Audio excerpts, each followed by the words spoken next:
Well, the college football playoffs were not really much fun this year. These semifinal rounds so far, Georgia just completed a total domination of Michigan, 34-11, and this game was never really close.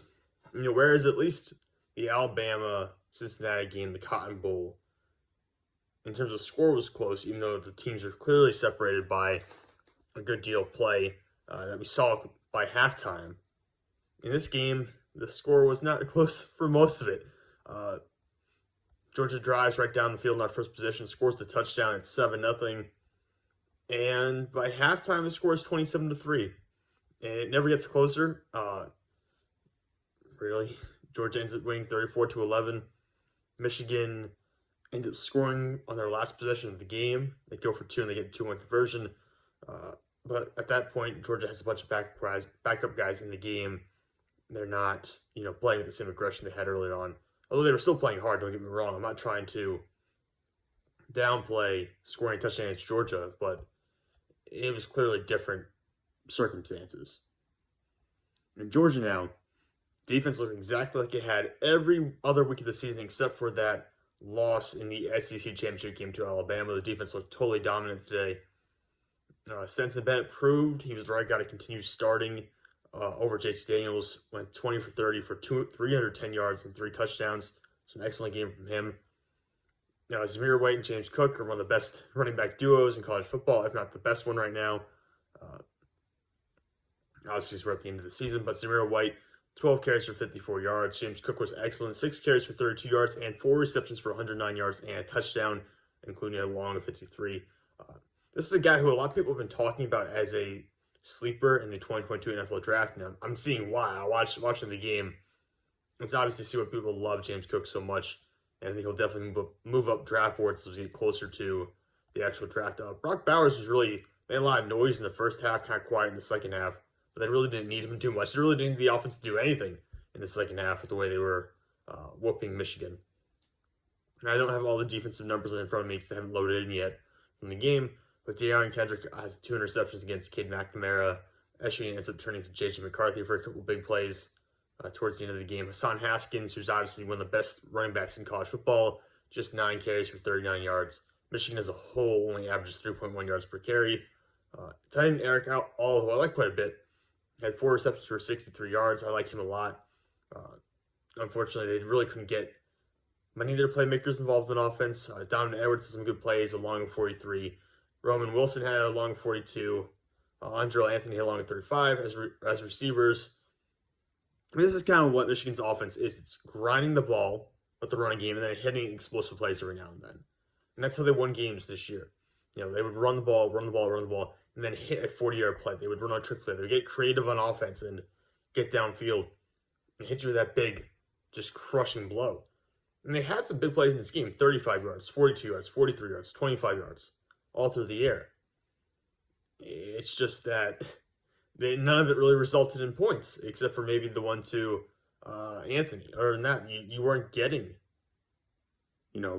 big plays from this offense that were resulting in points or ending up in scoring drives. I know Michigan went for it in fourth down a couple times because they were down by so much they had to kind of push it. I get that. But still, overall, the offense better than the Cincinnati offense we saw earlier today in the Cotton Bowl. Still not a great showing here in the Orange Bowl. Georgia wins by a mile. There's not much to say about Michigan. Even on the defensive side of the ball, guys who are used to seeing being so impactful for Michigan on defense just were not making plays. They just were not that involved in the game. They were not being the disruptors that we usually see them be. And I think a lot of that's good game planning by Georgia, really. To kind of put Stetson Bennett in position to succeed, to get the running backs involved, to get guys like James Cook outside isolated on a linebacker in coverage so that you can get big plays down the field. And we saw Vincent Gray, the cornerback, got worked a couple of times for big plays by Georgia. Daxton Hill was he going to play? Was he going to be able to play at a high level today? So there's some question about him. Brad Hawkins got dinged up early on in the game. It was a little bit of injuries and stuff banging up Michigan's defense, but I definitely expected more from this unit. It's got a lot of great players like Aiden Hutchinson, obviously. Everyone knows about Aiden Hutchinson, David Ajabo, Someone like Josh Ross, who's an older player at linebacker. And I mentioned Hawkins, this great Dexton Hill. Just not what you were expecting from this unit. I thought there would be more to it, and just wasn't today. And it wasn't like in the Cincinnati game where the Cincinnati defense, they let up a lot of running yards, but at least the secondary was holding down its weight for the most part and stopping Alabama from succeeding through the air. That wasn't the case here. I mean, Georgia's offense was getting almost everything they wanted. Some success against the run for Michigan's defense. Like I said, held Zamir White to 54 yards and 12 carries. It wasn't like any of the running backs went off for Georgia, but I wouldn't call it a successful stand by Michigan's defense either. They gave up a total of 190 rushing yards. But yeah, definitely a disappointing end to the season for John Harbaugh's squad, who at least would have hoped, or Jim Harbaugh's squad, who would have hoped to put up more of a fight after finally beating Ohio State, finally getting to this point, getting to the playoff, and then just getting crushed by Georgia. Probably stings quite a bit for that unit. He said 3 turnovers today. Georgia had no turnovers whatsoever, but Michigan had 3. That's a killer. And Georgia actually had the most penalties, 5 penalties for 70 yards compared to Michigan's 4 for 30.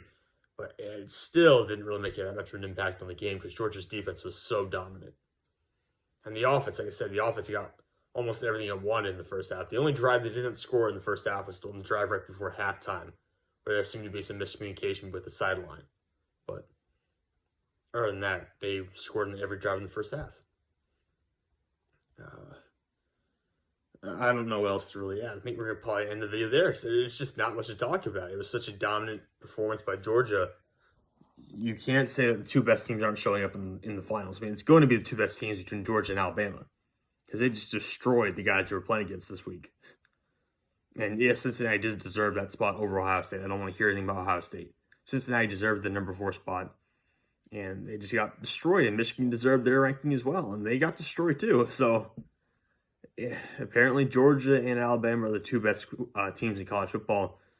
And all I can say is just to salvage the playoff this year, hopefully the final natty is a really good game between Georgia and Alabama. Hopefully Kirby Smart comes up with a new playbook, or not a new playbook, but makes adjustments to ensure that what happened the first time around against Alabama in the SEC championship game does not happen again.